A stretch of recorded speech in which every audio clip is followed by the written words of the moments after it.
Now, in the context of prevention is better than treatment, our talk is today. And actually today we take a very sensitive subject, because when we talk about breast cancer, our words get short as we follow strictly the evidence.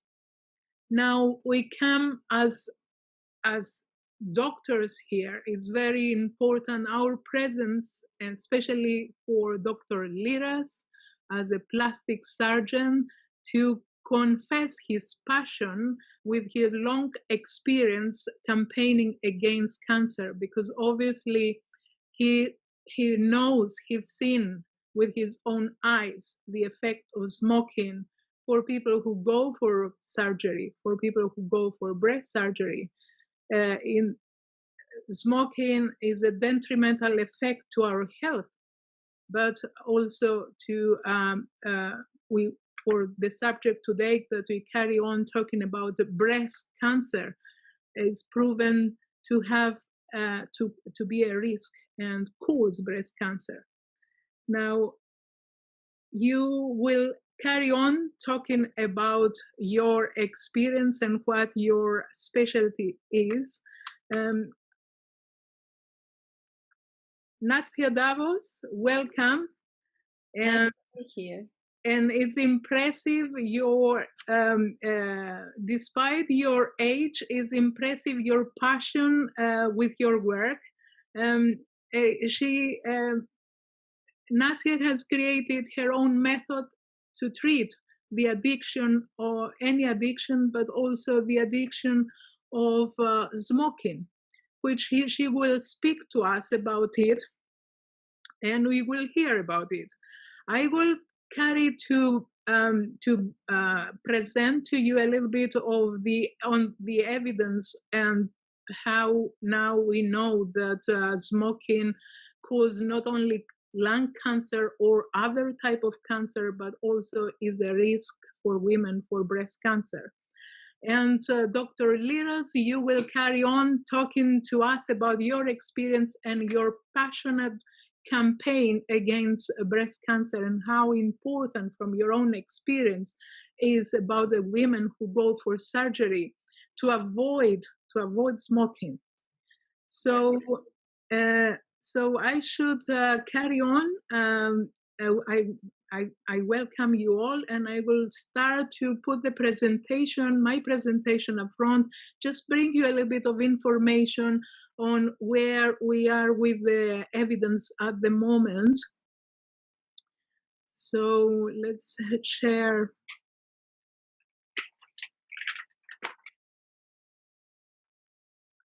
So I'll carry on. So we're talking today about smoking is a cause of breast cancer, and we'll bring you to scientific proof and clinical proof with our presence and our talks today here. It's for many years we call smoke as epidemic, and World Health Organization has documented in 2002 it was they were calculated about 1 million people dying of lung cancer and other type of cancers due to smoking. Now we are 2020, 18 years later, and World Health Organization calculates 8 million people dying with the cause of smoking. And from those 8 millions, we have to calculate the passive smokers, those who don't smoke but inhale and are in danger. 1.2 million of those are dying every year due to smoke. And the children as passive smokers, they calculate, according to World Health Organization, 65,000 children die every year. We all know that pregnant complications with pregnancy and women with smoke, and the low weight of the babies that are born from women were smokers. World Health Organization again put in place the Empower, which is the strategic way to go against the smoking, but and all this is monitor tobacco use and prevention policies, protect people from tobacco use, offer help to quit tobacco use, warn about the dangers of tobacco, enforce bans on tobacco advertising, promotion, and sponsorship, raise taxes on tobacco. All these empower. Do they have any effect? Apparently, the World Health Organization declares that it's only 4 to 5% reduce of smoking if they raise the expense and taxes 10%, and with their own will, only 4%, despite the warnings to the people, only 4% manage to quit smoking without any support and any help. And here is the evidence, the glamour, the beauty of the skin is, and the glow of the skin all disappears with the smoke. The visual effect of it's quite powerful. And this is a list from 2016 of World Health Organization. Most of the preventable disease, most of the causes of death are preventable and due to smoking. When we smoke, what do? We produce carcinogenic substances as polycyclic aromatic hydrocarbons and nitrosamines. We know that all those are carcinogenics.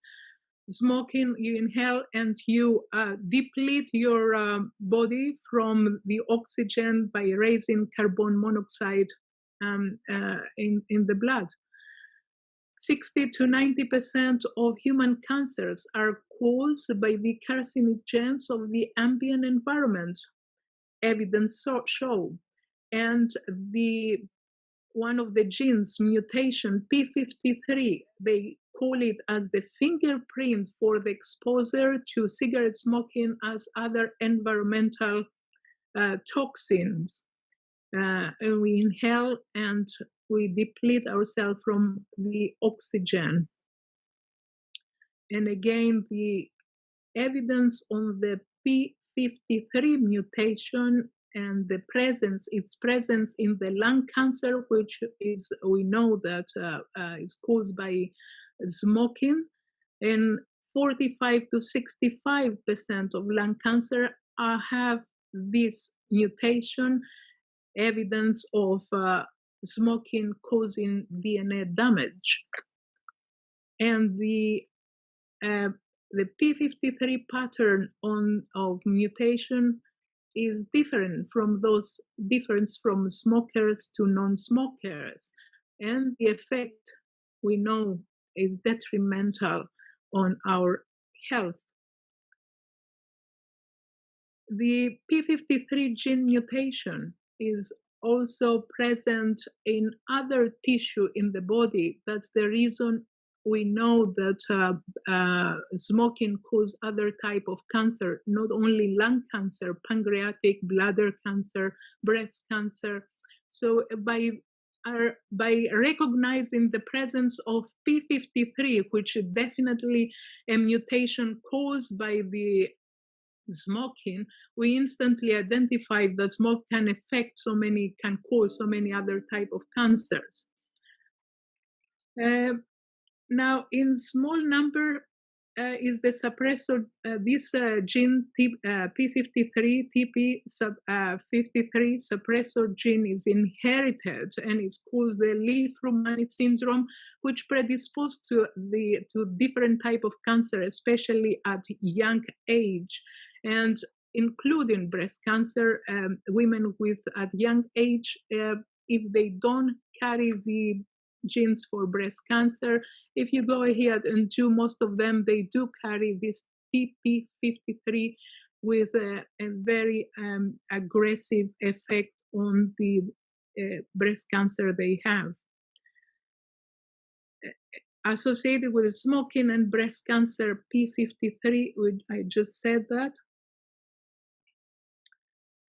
Now, there are a lot of studies in the last 30 years that they were contradictory in the evidence of smoking causing breast cancer. They were giving us some evidence regarding the effect on breast cancer of the long duration of smoking. The longer the women were smoking before their first pregnancy, the risk was higher for breast cancer. The same, we identified the risk of smoking in certain types of cancer, like hormonal positive or ductal cancer. And of course, the effect on passive smokers that show some increase in the breast cancer and increase of breast cancer in certain genotypes, as well as the resistance to different treatments. For instance, the resistance to treatment of chemotherapy, radiotherapy of smokers. We know that alcohol causing breast cancer and alcohol combined with smoking together, it was also blamed as to cause breast cancer. Now, the latest study comes to overview all these opinions and ideas and just show that indeed confirms that indeed what we were assuming all this time, it's actually true. And this is a long study in 2017 from the Institute of Cancer Research in London, which was done in a high number of women, about 102,000 women. And what it shows that indeed there is the smoking can cause is associated with breast cancer and increases that risk to 14% in overall. We know 1 in 8 women as a general population has a risk for breast cancer. This risk is increased to 14% for these smokers. Younger age also, the younger the women start, and we're talking for young girls who they consider smoking as very trendy in their life, that has a later effect for increasing the risk of breast cancer to 24% when the girls are under the age of 17 years old, and in between the age of 17 and 19 years old, increase the risk for breast cancer up to 15%. Also, the effect of duration, the years of smoking duration, if they are more than 10 years, the risk is up to 21. If they're more than 30 years, the risk is up to 22%. And the association with in compare with other risk factors of breast cancer, with family history, with age of starting the periods, late menopause, age of the age of first childbirth, the duration of breastfeeding, all those are factors that contribute, consider as risk factors into the breast cancer, together with oral contraceptive, hormone replacement therapy, lack of exercise, overweight, and alcohol use. Combine all those risks together with smoking, increase overall the effect, the risk of breast cancer. So the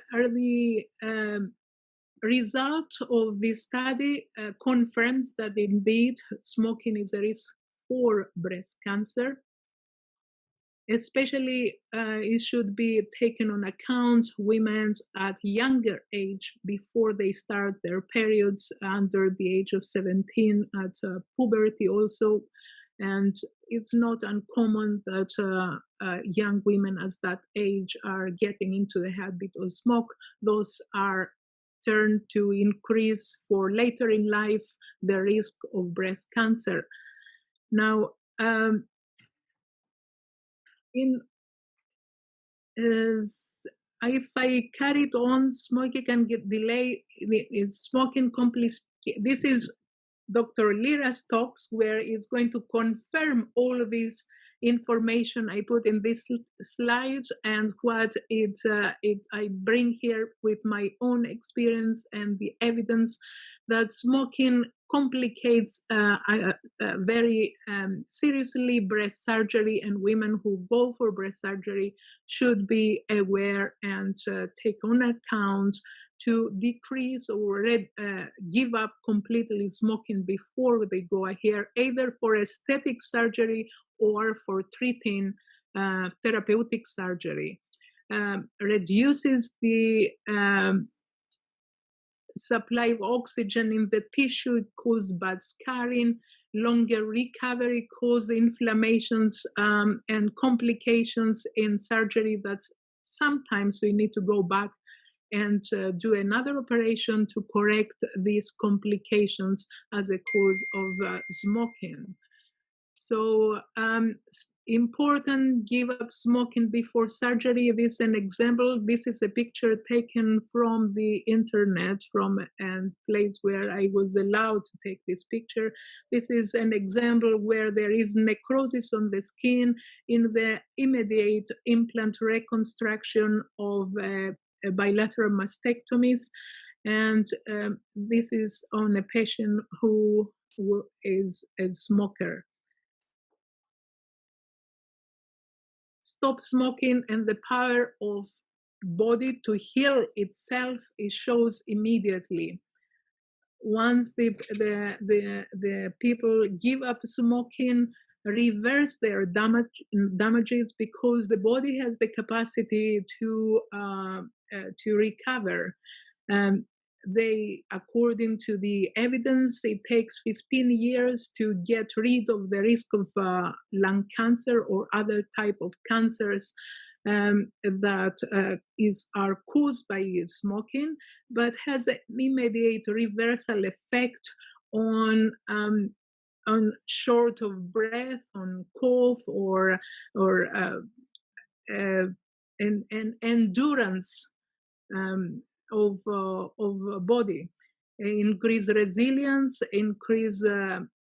we live longer, and we are more healthier, and the skin maintains in health and beauty. In other words, give up smoking, be young and beautiful.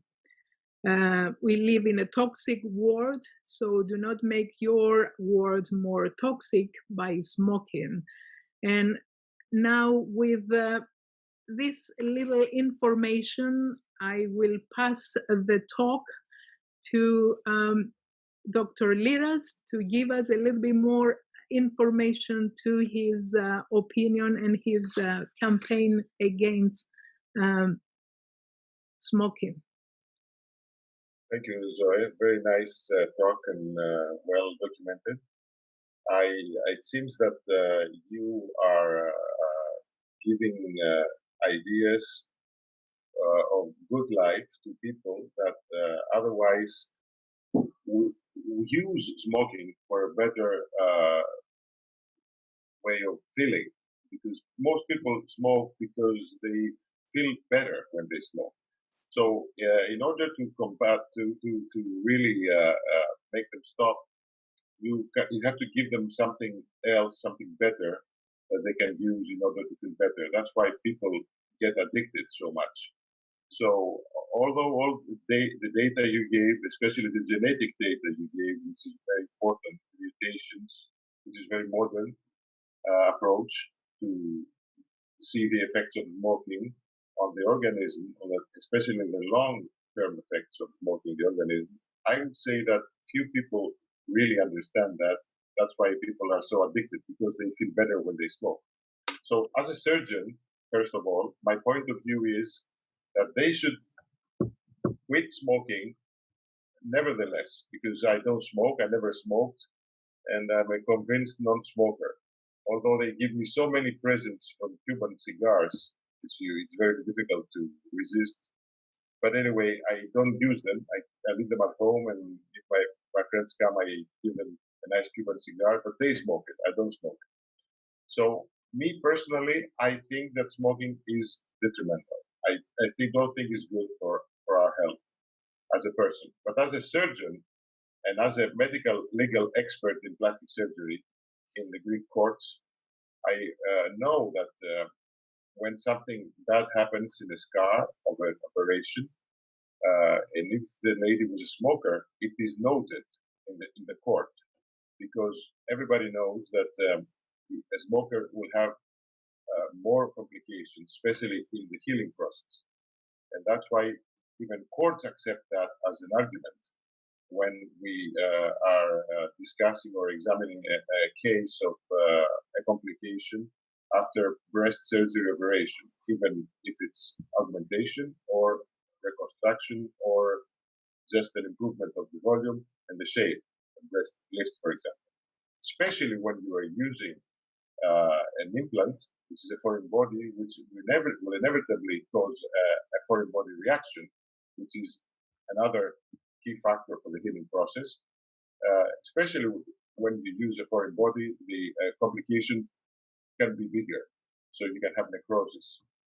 So as a doctor and as a surgeon of the breast and as a medical legal expert, I know that this is a factor that we always examine in a case of a complication after breast surgery.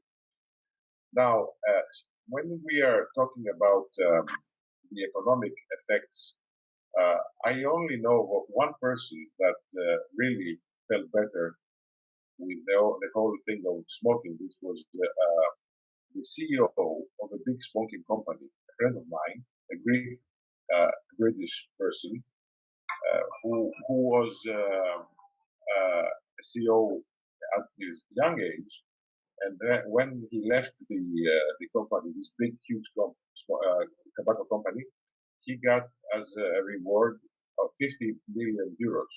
So the only person who is very happy with the tobacco industry is that CEO. He lives in Cyprus now. He lived in Mykonos the past 5 years, and he lives out of this money, and he doesn't smoke. That's very interesting. So I think that from any point of view, even if you just think money, the fact that you spend about 20 euros a week for smoking, if you count them like 100 euros a month, some 100 euros a year, and over the years of your life, like 20 years of your life, means a lot of money that you could give to your children for toys. That's why I always approach this subject with severity as a doctor, but also I tell my patients, if you cannot quit smoking, just make 7 cigarettes per day, 7 days before the operation, 7 days after the operation. They accept it easier this way, especially if they approach the day of the operation, and they always feel tense for that. They always feel a big anxiety. Everybody who will go into the operating room will feel anxious before that. If you want continue this conversation, if you want me to give you more data about the biological effects of smoking, you mentioned some effects. For example, the fact that when you smoke, you increase the CO level in your blood, and then you decrease your oxygen level in your blood, depriving the tissue from oxygen just because you are smoking means that you're depriving your tissue from its healing power. You diminish the healing power. That's why you have blood circulation complications. If you want me to come back and tell you more about that, I would be more than happy. Well, this is one of the most important, especially for surgical patients, since we know that that's why it's good that you say you said that you advise your patients to give up smoking a few weeks before. It's actually fantastic to see the power of reversal effect on giving up smoking, and that carbon monoxide. It's the first thing that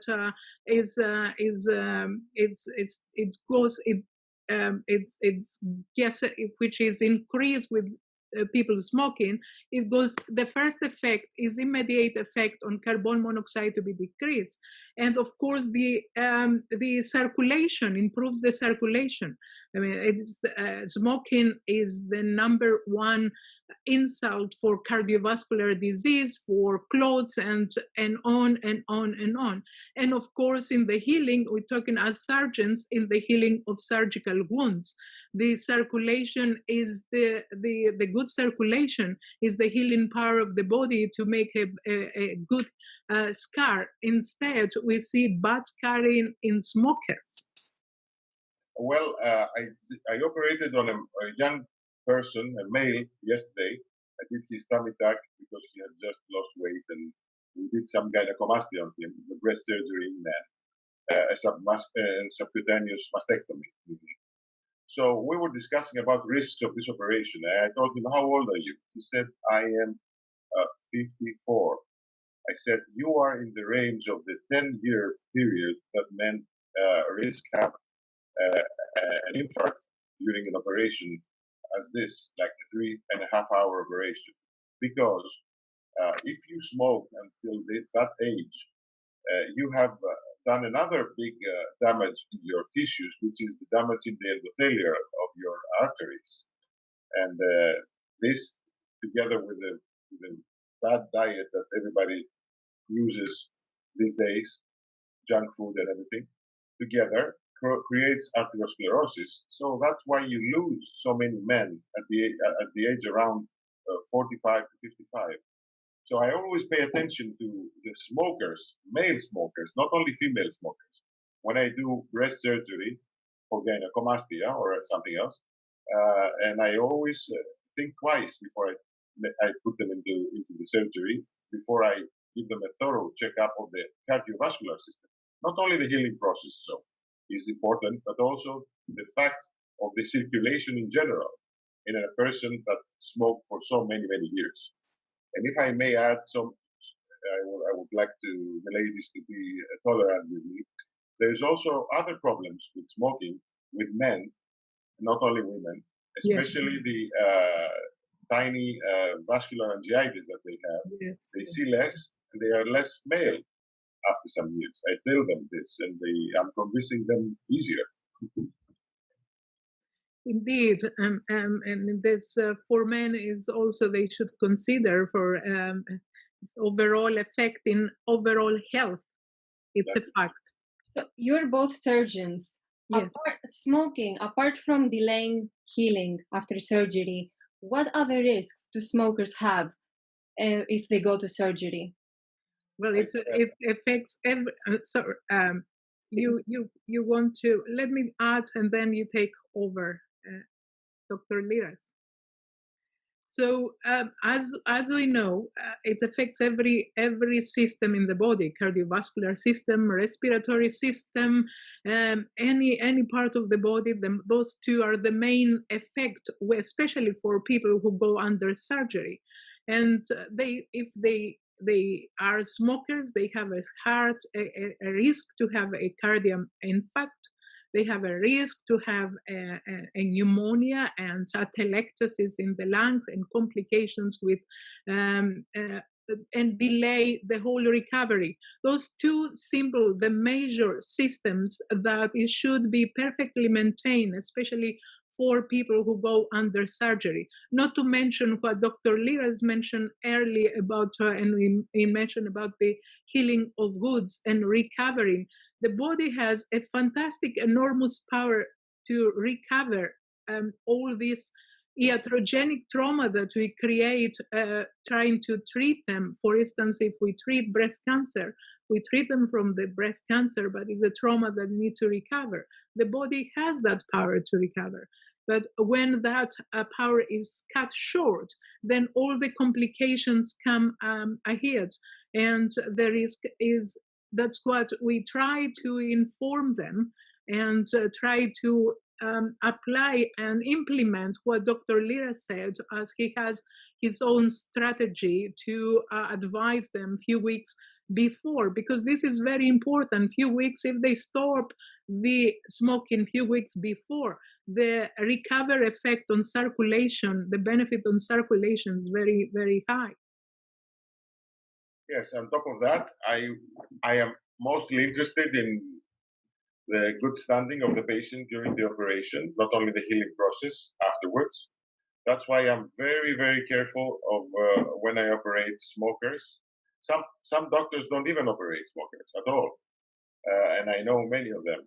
But let's say that we can be less severe on this, because some people have to be operated after all. And that's why I only really care during the operation of the cardiovascular problems from smoking, and especially the severity of arteriosclerosis that has been complicated because of smoking. Arteriosclerosis is a common thing for many, many people, but if you are a smoker, you risk more. So two things: during the operation problems and after the operation problems. Both of them can happen. Well, thank you for sharing that, because I know from my people and my clients and my members that everyone knows they shouldn't smoke if they're about to go have surgery, but they don't know the details, and that makes them want to take their chances, basically. So that's why I asked this question. And one thing that we said, it was a certain time even here in England that indeed we surgeons, they were refusing to operate on smokers unless they were coming back after quite some time to prove that they were smoke free, and then they were operated. At the same time, unfortunately, smoking is associated with other factors like increased weight, some of them. So a lot of patients who became smokers and overweight, that was a very high risk of complications after surgery. And indeed, for certain years, I remember we had to refuse to operate on those. But of course, thanks to the improvement of the anesthetic teams and the medications, we managed to improve our approach and the anesthetic with the anesthetic team. So yes, we'll try to prepare them to avoid the risk, but also we give them the best that we can. So they still get the treatment, but it's on their benefit. On it's important for them to understand that risk they have. Mm-hmm. I think the discussion was very interesting at the beginning of the session, when you mentioned all the data about the genetic mutations in the breast because of smoking. Could you say 2 words on top of this topic? Yes. 2 more words. Well, yeah. I mean, we had a long, many years talk about the effect of of smoking. They were trying to find out, to come to a conclusion until 2017, where we came we clear the fact with the last research. But we knew that we had, since 2000, we do genetic genome analysis, genetic testing, we analyze genes, and we come close to understand what happens with cancer in general and the number of mutations. And the one common mutation we see in lung cancer, which we know lung cancer is caused by by smoking, is the mutation P53. And the suppressor gene that it's inherited in minor cases. And we see that this gene, this mutation, is present, covers different tissue in the body. One of the tissue in the body is also breast. So it does cause breast cancer for a fact, and especially for young women, because this gene, when exists, or this mutation where it happens, which was found even in the breast tissue, then it can cause at a younger age, affects the younger age, And if, for instance, you have a diagnosis of breast cancer at young age, young women, and you do the genetic testing because it's one of the mandatory screening that we do, especially if the diagnosis is at young age. And if they are not having the breast cancer gene 1 or breast cancer gene 2, and you do the TP53, you will see that they are positive. And unfortunately, the prognosis on this group of women who've been diagnosed with breast cancer and having the gene of the gene suppressor TP53, they do have a bad prognosis.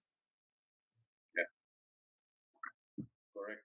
Bad prognosis, something that everybody should think about, because things will happen in our lives.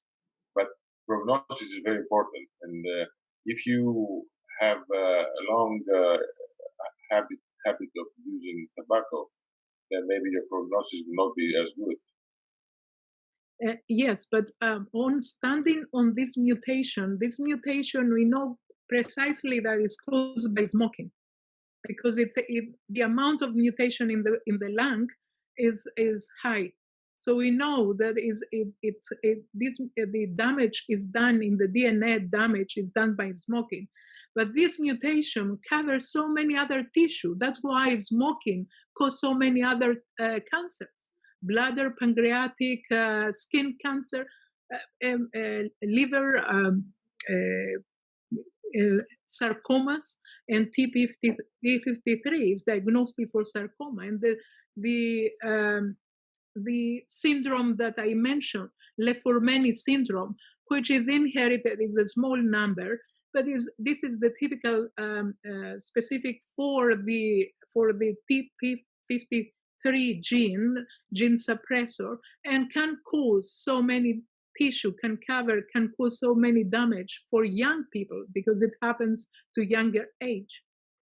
So when someone stops smoking, do they have any chance of decreasing their risk of getting cancer, and how long does it take? Do these mutations remain in the body after you stop smoking? Well, this is the fantastic thing in our sciences now, because what we say, even when we try to give the information to the people regarding prevention, giving all these tools of good diet, of exercise, and important exercise for and weight management as well. All this, what it complements each other. If there is a damage, by keeping the good stuff, like you can correct the other damage. And indeed, we can see now by evidence that we even can intervene to correct these mutations and avoid the detrimental effect, reduce the effect for later to get cancer or any other illnesses. And we know that by reducing smoking, immediate reversal effect. Yes, for the cancer, to avoid the risk of cancer, people should, according to the evidence again, they calculate that people who are free of smoking for 15 years, they are having the same risk for lung cancer as the non-smokers. And indeed, the heart attack, for instance, for myocardial infarct and cardiovascular diseases, if they stop smoking, this starts reversing from 1 year onwards. So there is the body has a power to heal and immediately reverse the damage.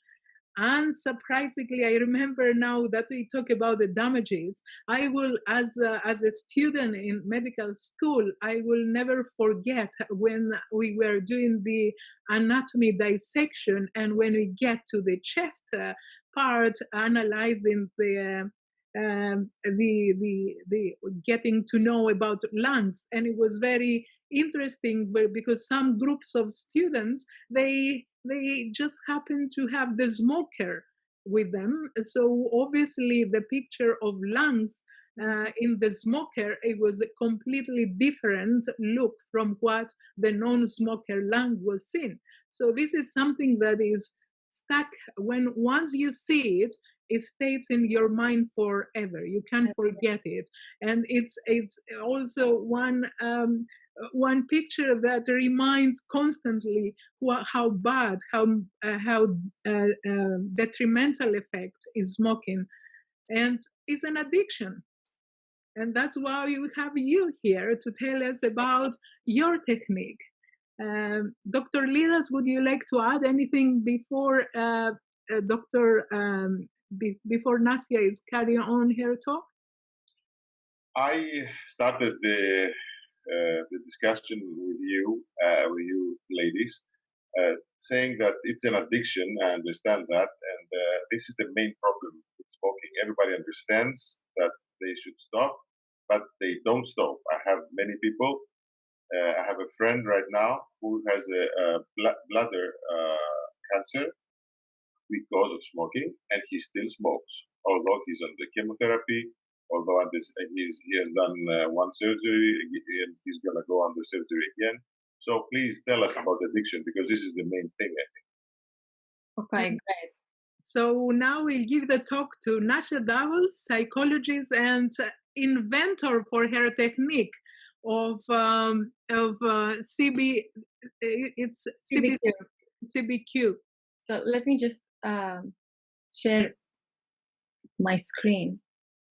It's telling me, I'm trying to share my screen, and it's saying that the host disabled attendee screen. Oh, wait, then I have to wait. Because I have prepared a little something that's going to make everything more. Indeed. So you are, everyone can share screens now. I think you can share the screen. Let me try.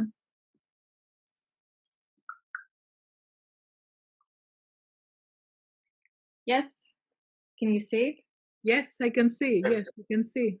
Okay, so a few words about me. I have a background in psychology. I'm a master NLP practitioner, author, certified smoking cessation practitioner, and life coach. And I used to be a smoker as well. And it all started because I tried everything to quit smoking. Nothing worked. So I decided to use my background in psychology, and I interviewed smokers and ex-smokers. I did a lot of research, and through months of trial and error, basically, I discovered that every happy non-smoker goes through 4 stages, whether they were aware of it or not. So these 4 stages helped me quit, and over the years, they became the CBQ Method. So CBQ stands for Cognitive Behavioral Quitting, and it helps you overcome the mental addiction. In other words, and I'll explain why this is important, it helps you change how you think and how you feel about smoking so that you will not want to smoke anymore instead of trying to resist it with willpower. And it has 4 quit smoking stages. It's based on cognitive behavioral therapy, neuroscience, neurolinguistic programming, and a lot of research on addiction. And over the years, it has helped thousands of people. I added here the link to our success stories. If anyone is interested, they're going to see a lot of people succeeding from different backgrounds, different smoking habits, light smokers, heavy smokers, and people having saved thousands and thousands of dollars. So it's very inspiring to check this out. And I've talked about it in TED Talks. It has been featured on the Huffington Post, the National Herald, many places, because it started as something small, but it grew into something much, much bigger, which is great and has helped many people. So before I tell you why this works, we need to ask the better question, which is why smokers struggle and fail. Like Dr. Lyras said, why do people struggle even though they need to quit, even though they know better? So it's because they're using the wrong ways to quit. They don't focus on the real problem. Because people use nicotine gums, nicotine patches, vaping, pills, and all those products, they focus on the physical addiction to nicotine. But if smoking was just a physical addiction, then why people give mental and emotional reasons for not quitting, like, I need it, it's my friend, I need to relax, I'm not going to be myself if I quit smoking. Why? If it was a physical addiction, Why do people give mental reasons? And why do people quit smoking and then relapse back to it even years, like weeks, months, years after they have zero nicotine in their body? And it's because smoking is mostly a mental addiction. And the way to think about it, it's 80% mental and 20% physical. The mental addiction is the strong part of this addiction, and it is how the desire and the need for cigarettes, and it's how smoking makes people feel and how much they believe they need it and how ingrained it is in their life, how much part of their routine it is. And the physical dependence is weak because nicotine as a substance, it has a short half-life. So it leaves your body soon after you stop using it. So when someone stops smoking, 3 to 5 days after they stop, almost all nicotine is out of their system. So the physical addiction is the addiction to the substance nicotine, and the mental addiction is how the impact this has on people's emotions, mental health, the reality, and the routine. And there is this sort of urban myth around the internet that nicotine is as addictive as cocaine and heroin. And the truth is that physically, it's nothing like it. But mentally, it is. Exactly because smoking becomes part of someone's life. So people feel that if they stop smoking, their whole life will be much, much worse than before, which is, of course, what addiction does to us, makes us believe we cannot live without it. And like, think about it. If someone sleeps for 8 hours, they're fine. Their physical cravings don't wake them up just to smoke. Yes, if someone goes to the bathroom or to drink a glass of water, they may end up having a cigarette, but nobody's waking up just to smoke. So if the physical cravings were so aggravating, people would wake up in the middle of the night. But what happens if someone goes 8 straight hours without smoking during the day while they're awake? It's a different story. People feel stressed. They substitute smoking with food. They feel anxious. They feel horrible. Why? Because the mind is awake, and the mind reminds people to smoke when they get in their car, when they have an argument, and all those triggers. So that's why nicotine substitutes and vaping don't work. First of all, they replace one addiction for the other. The tobacco companies don't really care if someone is addicted to cigarettes or cigarillos or vaping or nicotine gums. What they care is that there is a nicotine addict, and if you're an addict, you're going to remain an addict throughout your life unless you stop using nicotine.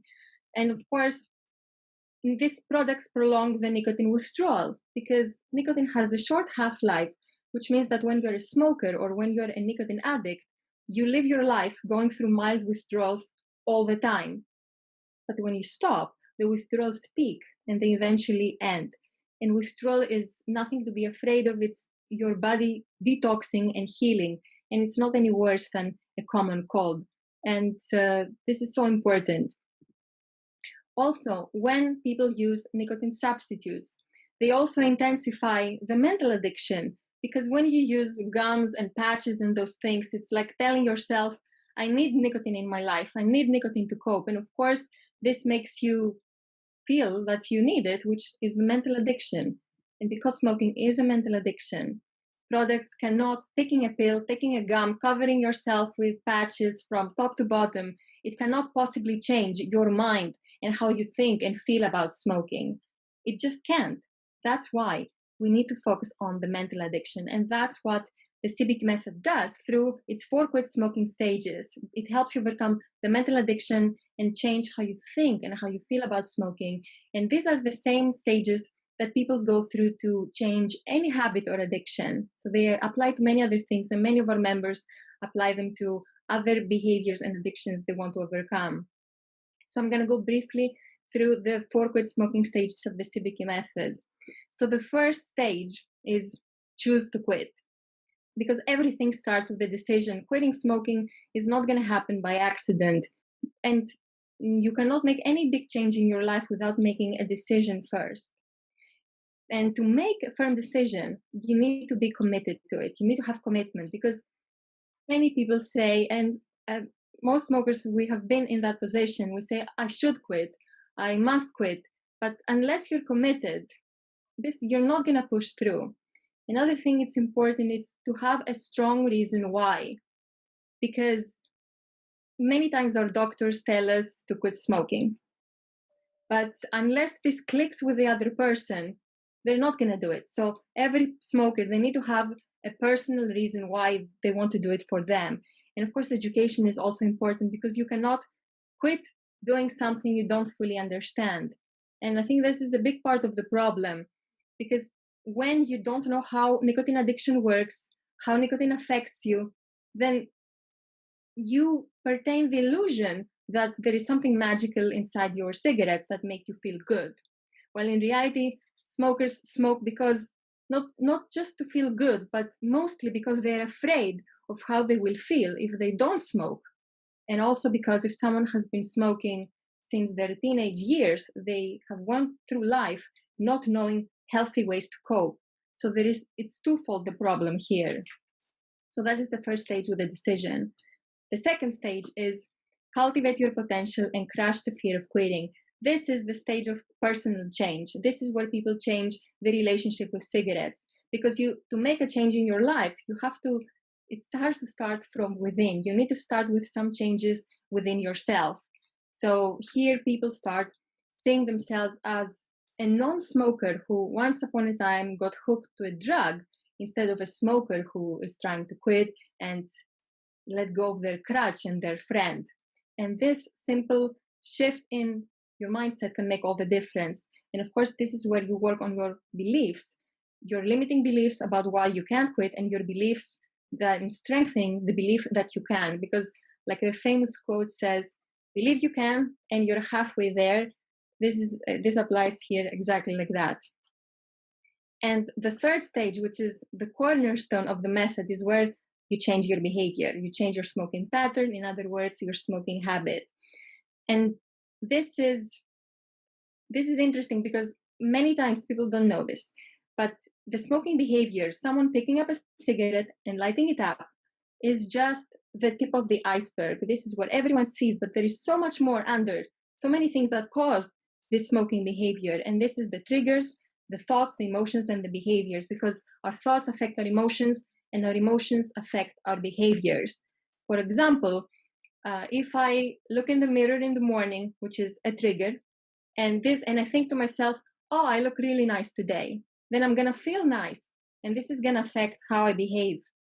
Or if I have the same trigger and I look in the mirror and I think to myself, oh, I look bad, then I'm going to feel bad. And this is going to affect my behavior. And it's the same with smoking. If someone has a smoking trigger, let's say their morning coffee, and in that moment, they think to themselves, I'm not going to enjoy my day if I don't smoke. I'm not going to enjoy my coffee if I don't smoke.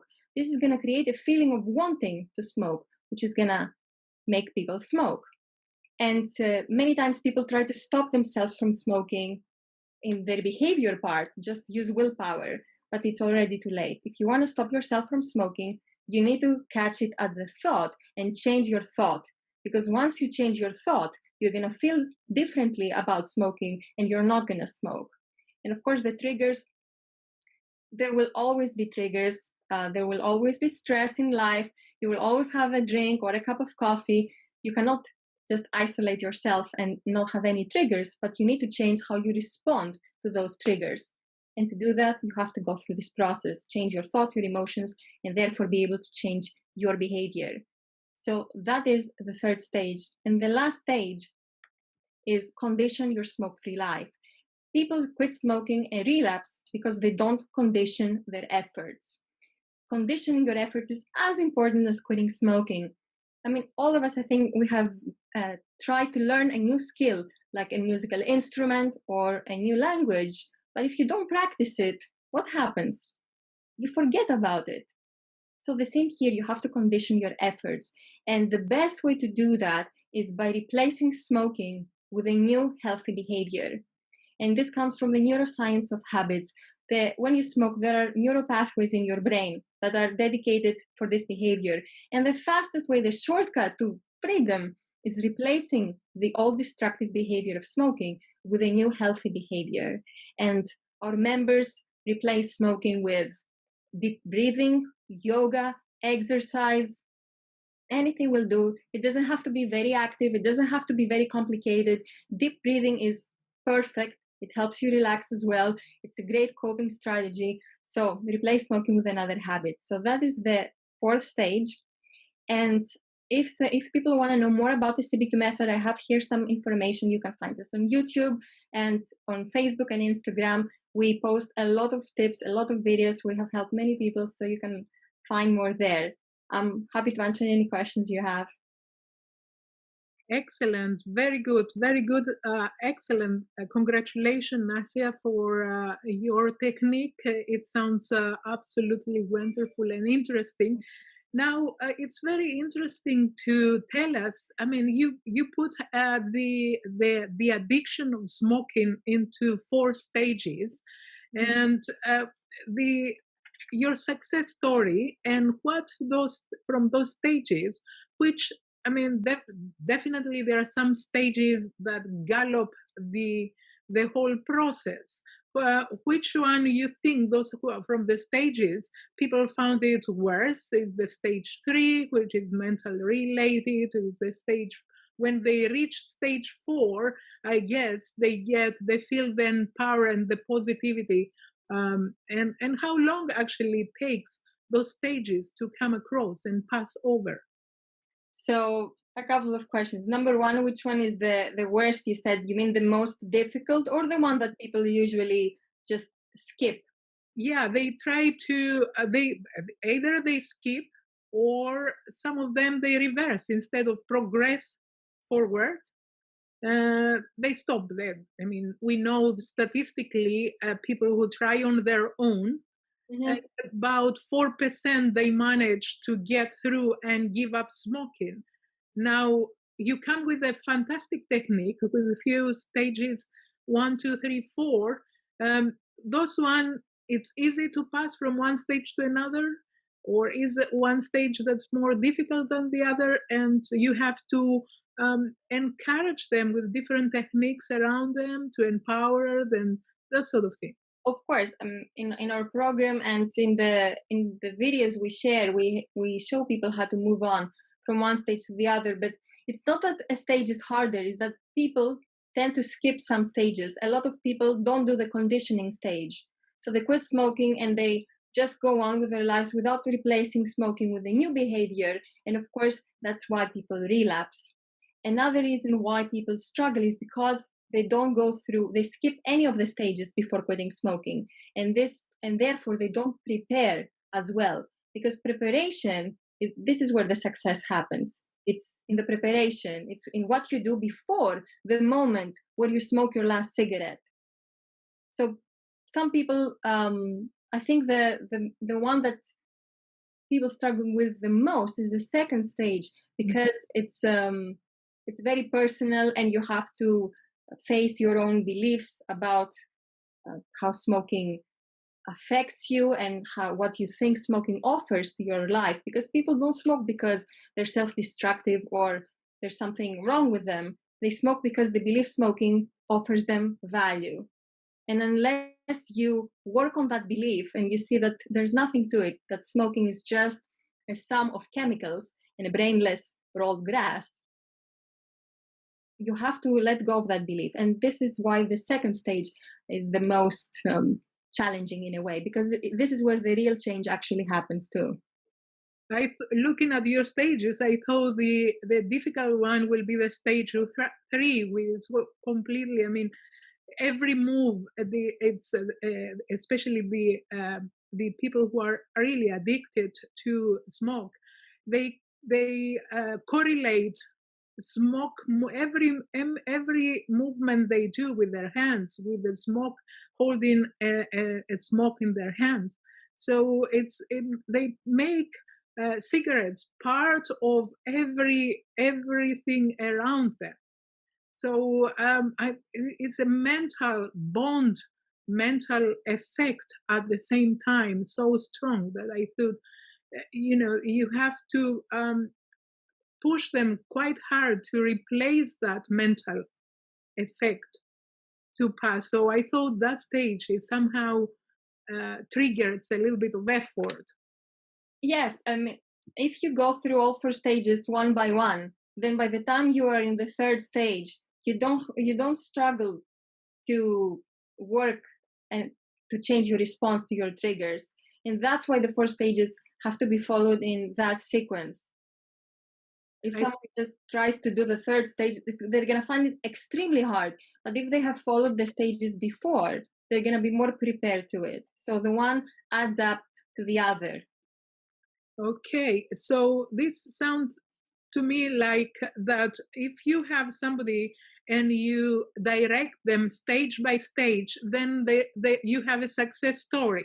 Exactly. And the interesting thing about those 4 stages is that if you ask people who have quit smoking and they're happy non-smokers, because this is important, because many people quit smoking, but they struggle and they feel unhappy. So if you ask happy non-smokers how they quit and you show them those 4 stages, they're going to tell you, oh, I did this, but without knowing it was a method. And that's the powerful thing about these 4 stages. They're drawn from real experiences of people. So people go through those 4 stages, even if they're not aware of it. So that is the great thing about it. So if you follow these 4 stages and you go through them, yes, you will succeed.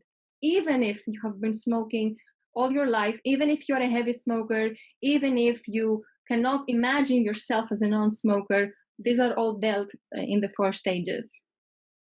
And what sort of term, time-wise? I mean, how is it very personal? Every stage depends on every person is different, or somehow you have a time frame that you can say, okay, this is calculate this time, and we get to a successful result by then. So that's a good question. So exactly because smoking is a mental addiction, and it is kind of personal, because you can quit smoking as soon as you change how you think about it and you basically replace it with a new behavior. And the more you go on and on, you're going to adjust. But what we recommend is 10 to 12 days to go through the 4 stages. And of course, after the 4th stage, you keep on doing your replacement activity. You don't just let it go. You keep that coping strategy you replace smoking with for life. So it's a lifelong journey, but to go through the 4 stages and quit smoking and be done with it, we recommend 10 to 12 days. But some people go through it in 20 days. Some people go through it in 2 months. So there is not something wrong with taking longer, as long as you keep the momentum and reach the finish line. I see. That's wonderful. Now, have you experienced these people who just come to you and say, okay, I want to give up smoking, but I decided today, I come to you and to discuss how we can maintain it. But I just tell you now that I've been a heavy smoker my entire life, but from today on, I give up smoking and I'm not smoking anymore, or I haven't smoked in the last week. So I'm off smoking completely. What happens? I mean, they come to you without any stage up front, and what's the tell us a little bit about that. Yes, so people do come having quit, not the majority, but there are some people who do that. And in that case, I recommend to them to go again through the 4 stages as a non-smoker, because you can still make the mental changes even if you have quit. So if you have quit, it doesn't mean you have to smoke again to go through the 4 stages. You can go through them as a non-smoker. So that's what we do. Fantastic, excellent. Any age-related success, or is no, from all ages? So the people who come to us the most are people over 35, yes, and above. But we have people who succeeded at their 70s. We have people who succeeded at their 30s. So no age related. And is that when you say in 70s, are those people who've been smoking the entire life? Exactly. And did they have a certain strong event to turn their life around, and they said, okay, this is it, I'm changing, turn my wheel direction completely? Most of the times for everyone, regardless of the age, there is a triggering event that makes them take the step and look for ways to quit smoking. Not 100%, but for most people, it can be either having grandchildren, or having a health scare or having surgery. This health things or family things, but grandchildren is a big one for 50s and above. I see that empowers the stage 4, I guess, from all the stages more than that any other stage, is it? All stages are still important, but what do you mean exactly empowers? Empowers, strengthens that stage 4 more than if there is already something up front to look at. Yes, and it also strengthens the first stage, the decision stage, because they have a strong reason why they want. Of course. Yes. And what about the young age? Because at the moment we have a lot of youngsters, and you see in my studies and the study I presented regarding breast cancer, you see those ages, the under 17 years old, puberty and adolescents, girls or boys, girls who are talking about breast cancer, they carry on a higher risk, definite higher risk for later in life for breast cancer. So do you have experience with young age, and if they are resistant to progress to the stages of giving up smoking? So no, we don't really have underage people. Maybe some people follow us for information, but we don't give our program to underage people, but we offer education. And so I cannot answer this question because I don't have young people who went through my stages, my program, that I'm aware of it. I'm sure many people have watched my TED Talk, they have used it to quit smoking, or our videos we have on YouTube, but I cannot give you information about that. But what I can tell you for sure is that I'm not surprised at all that young people have trouble quitting smoking, because right now there are a lot of influencers on Instagram with millions of followers, and they're being paid by the tobacco companies. And there was an expose in The Guardian that's also on YouTube. Everyone can watch it. And they pay people to smoke in their videos without disclosing it's an ad. So because advertising is so restricted right now, this is their way of influencing people to smoke, to vape, and all this nonsense. And there is also research that people who smoke or vape and they're under 25, this can create memory problems, attention problems, because the brain is still growing by that age. That's right. That's exactly what it means. Happens with the breast cancer as well. And for younger age, the risk is higher. They develop a higher risk because the breast is just developing up to mid-20s. So obviously there is an immediate effect and damage to the DNA. Now it's this is another interesting topic. It's that maybe this should be education of young children. This type of technique should be enrolled in regular education at school.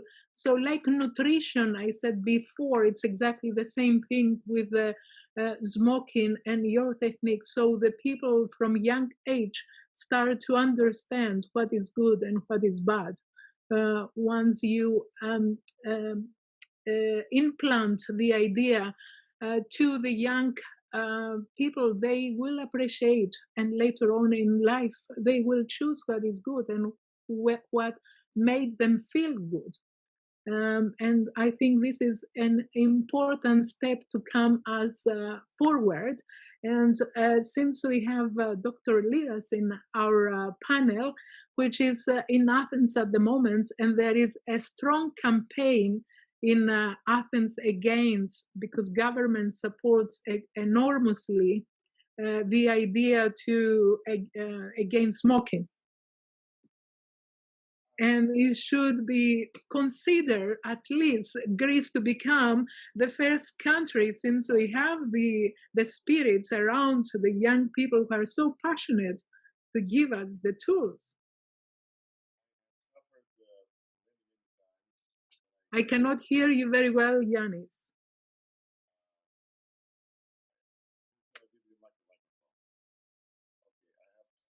can you hear me now? Yes, I can hear you now, indeed. Okay, so I have suffered many, many times when I go to tavernas and restaurants when they used to smoke, and I have been, let's say, anxious to convince them that I suffer, but it looked that for many, many years we couldn't succeed to convince them that they can implement the policy of non-smoking for everybody in the restaurants. I recently even stopped going to cafes around my hospital because they were allowing the doctors, and this is very astonishing, that they were allowing the doctors to smoke inside the cafes using the white garment and the green garment coming out of the hospital. So I was very much, let's say, irritated by the tolerance there was here in Greece for smoking. Now, when the law was implemented finally by the new Minister of Health, who is himself a doctor also, and few people believed that it was going to take. Finally, everybody was convinced that this law came to stay, and the very happy thing for me is that nobody smokes in the restaurants anymore. Even if they want to smoke outside the restaurants, it seems that they have to go farther away, not just outside the window. And I'm very happy for that. Not every cafe applies that, risking fines, but nevertheless, 100% of the restaurants implement the law now. And it has been only 6 months since this law was imposed. And I'm very happy that everybody is being convinced now that smoking is not so wise to do. Everybody knows that not only for breast cancer, as you said before, but also for every kind of operation, including the aesthetic operations we do, you risk having unfavorable results, less potent results, and no results at all sometimes, especially when you come to the doctor to improve the quality of your skin, to take away wrinkles and folds, and take away all this age passing from your external appearance through the time passing. And so everybody knows now that smoking is not a very wise thing to do. And I'm very happy that Greece is one country that has succeeded to do this overnight, just overnight, as I say it. I know that in the Balkans, the last country to be smoking tolerant and enthusiastic is Serbia, which used to be like Greece before. Greece and Serbia were the last countries until last year to use to allow smokers smoke everywhere, just anywhere, in the hospitals, not only restaurants, in the hygienic interested places, everywhere. Now Greece has followed the North European path, where no tolerance of smoking is there, and people know that they will pay fines if they don't understand that this has to stop right now. Now, of course, as the previous thinker said, it's an addiction, and we have to respect the addicted people. I'm going to tell you a joke I used to about the addiction. I'm going to tell you a joke that a person said to me. I said to a lady, "You cannot imagine how nice it is to wake up near a lady that doesn't smoke." And she replied, "You cannot imagine how nice it is to wake up near a man, a gentleman that smokes." So it's a very big issue. People will not stop smoking, and I would like Mr. Davos to repeat the 4 phases in short words, so that everybody will understand how can they really manage to stop smoking. Could you please repeat the 4 stages? The first stage is to choose, to make a decision to quit smoking, because people mistake their desire to quit with a decision. A firm decision is going to push you through. So first you need to decide, you need to choose to quit, and you need to choose to quit every day. Today, I'm not going to smoke today. I'm not going to smoke today. Take it one day at a time and make the decision every day, but also at the beginning to succeed. And to make a decision, you need to have a strong reason why that relates to you personally. You need to educate yourself about the nicotine addiction as well. So that's the first stage, choose to quit. The second stage is cultivate your potential and crush the fear of quitting. In other words, work on your belief system and work on your identity so that you will stop seeing yourself as a smoker, because smokers see themselves relate to their smoking identity. They think that without it, they're gonna change as people. So you need to break that link between smoking and who you are. So that's what this stage does. And also work on your beliefs. Do you believe that smoking helps you relax? Do you believe that smoking helps you cope with boredom? Do you believe you can quit smoking? Do you believe it's possible to do it? You have to work on these beliefs. And that's the second stage. The third stage is change your smoking pattern. Change your behavior, in other words. And to change your behavior, you first need to change how you think about smoking, how you feel about it, and then it's going to be easy to change your behavior instead of just trying to resist smoking with willpower. The easy way to change our behavior is to start by changing our thoughts, because our thoughts affect our emotions, and our emotions affect our behaviors. So that's the third stage. And the fourth stage is, after you quit, you need to condition your smoke-free life. You need to make sure you remain a non-smoker. And a great way to do that is to replace smoking with a new healthy behavior. It can be as simple as deep breathing, or it can be exercise, whatever it is, a new healthy behavior that you can have throughout your life and go to it when you feel stressed or... So you see, now I was, if I was a smoker, I would be more attracted to the fourth stage of your method, and I would go first to replace smoking with something else more interesting, because this is the main problem with the smokers. The smokers do not have anything else to do instead of smoking. Most of the people that smoke, like maniacs, really have no other interest. So how would you tell them to be self-convinced at the beginning to be who they are, a different person, and then replace it? I would go first on replacing with another thing, and then go smoothly to quitting. I believe that from what I saw, my patients, no matter what we tell them, the only way to convince them is to give them a nice breast in a week's time. So I tell them, I'm going to give you a nice breast in a week's time if you replace the smoking with the patience for this breast to come. So you see, now it's a new approach. Maybe you can tell them, go for breast surgery and wait until you get the breast surgery to start smoking again. And if you tell them it's going to ruin your breast, your breast, then they're not going to start again. So maybe this is a new thing for your method. Sure, and this actually goes directly to the first stage, which is the motivation. It all starts with the motivation. Yes, new breast is a motivation too.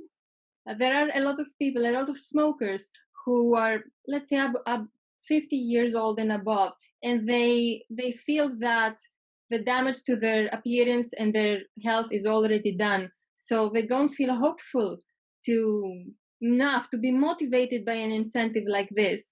What would you advise this segment of people?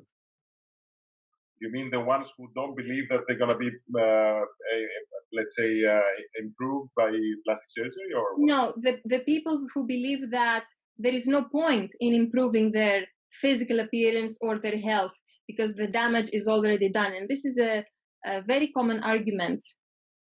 Well, I'm writing a book right now. I have collected 111 interesting cases of real people that came into this office to ask help for something like that thing that you said.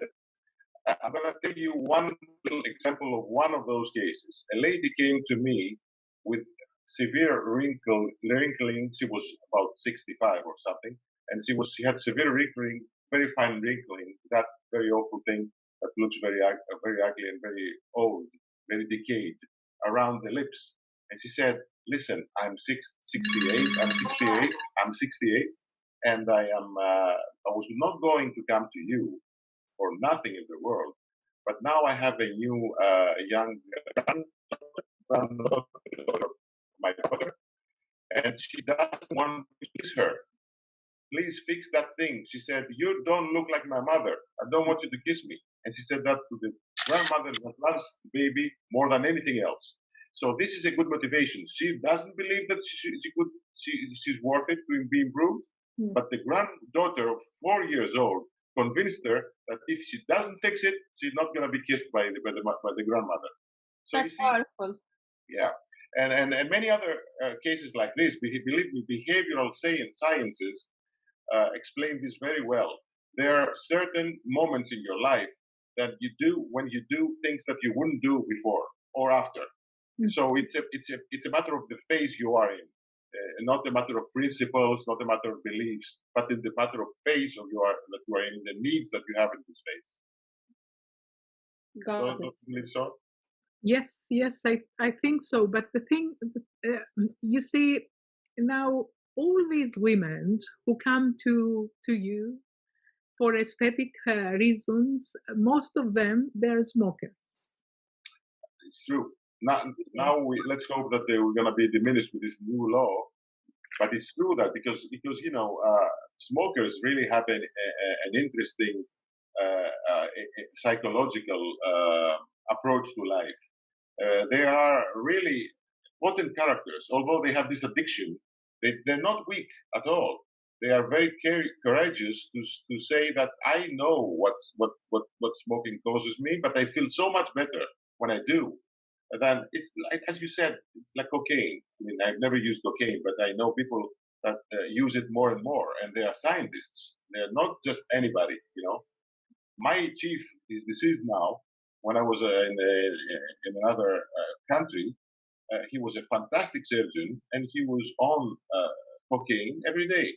And I know many doctors that know what smoking causes, and they smoke every day. So what can you tell them? They're interesting characters. They're not weak, really, but they don't know anything else that can replace this joy that they have when they smoke. So that's the fourth stage of your technique. I would insist in this. I liked it so much that I would insist that we should give them something. It's like the kid that you take away a toy from him and you give him another toy and he's happy because he has another toy. Exactly. And just imagine, most smokers, they have been smoking since they were teenagers, so decades.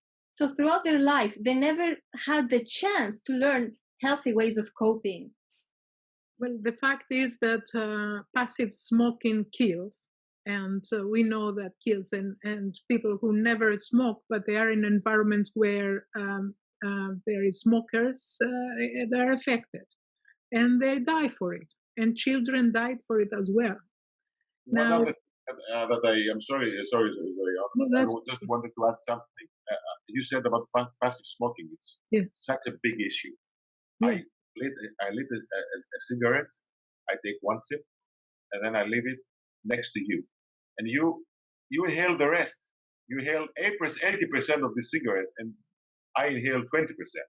I am really unpolite. I'm being unpolite to you because I give you that to smoke, and this for me is lack of politeness.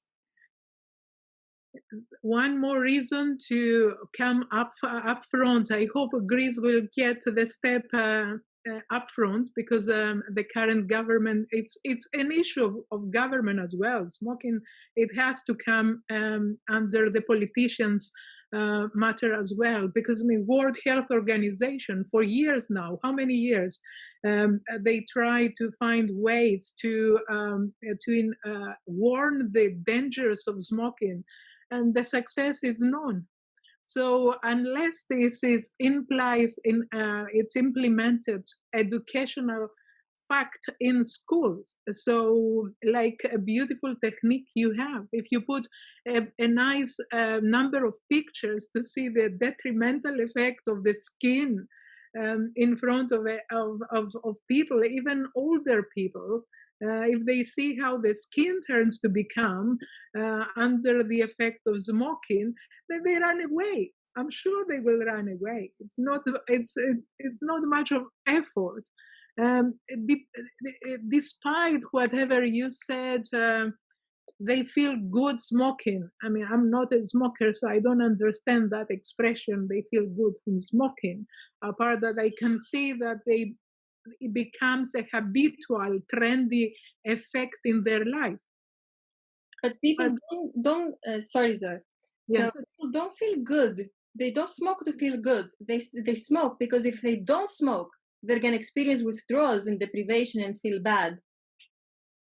Yes. Because when you develop tolerance, as all doctors know, then you stop feeling the dopamine effect of smoking. You just smoke to feel normal. So people, long-time smokers, they smoke to feel normal, not because it enhances their life and emotional world. That's what addiction does. So yeah, exactly. That's why it's an addiction. Yes, it's absolutely an addiction, and that's why they need support. But like every addiction, to eradicate an addiction, and this is a bad addiction, has a bad effect. It kills. It causes so detrimental and so many diseases, and the main causes of death is because of smoking. So unless you bring this up front to the children, teaching grounds, so they can learn what is smoking means, so they get educated like the same they are get educated about nutrition, which nobody teach anyone to what it means. All these good events in their life and effects have a good effects in their life. Thank you. The conclusion is all clear to all of us and to the message we gave out. And we hope that we meet again to empower that message and give it with a new perspectives. Give the information again. I thank you all for the interesting presentations. Thank you, Nasia. Thank you, Dr. Lyras. And see you. Thank you, BioVitality Clinic, for your presence. Thank you, Dimitra, and thank you, Eleni, for all the audience that were present. And we hope we'll see you again in the near future. Keep safe and protected, you all. Thank you. Thank you, everyone. Thank you.